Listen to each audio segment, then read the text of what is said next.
পৃথিবীতে বহু মানুষ আছে জানেন, যারা অর্থকে ঘৃণা করে কিংবা অর্থকে অসম্মান করে, অথবা বলি তারা অর্থটাকে একটা অন্যরকম চোখে দেখে, মনে করে যত নষ্টের মূল সব অর্থে। মানে অনেকটা এরকম একটা কথা প্রচলন আছে না, অর্থই অনর্থের মূল।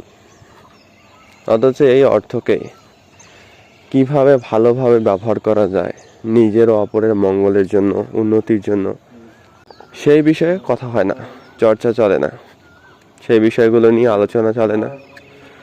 যার ফলাফল কি হয় জানেন, অর্থকে অনেকেই আবার ঘৃণা করি, অসম্মান করি, খারাপ বলি, কিন্তু দিন শেষে প্রত্যেকটা মানুষ প্রয়োজন পূরণের তাগিদে অর্থের জন্য কাজ করে।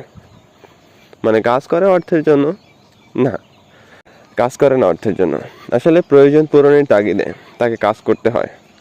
কিন্তু কোনো না কোনোভাবে উদ্দেশ্য থাকে অর্থ আয়ের, কারণ সে খুব ভালো মতোই জানে অর্থ দিয়ে সে তার প্রয়োজনীয় চাহিদাগুলো মেটাতে পারবে।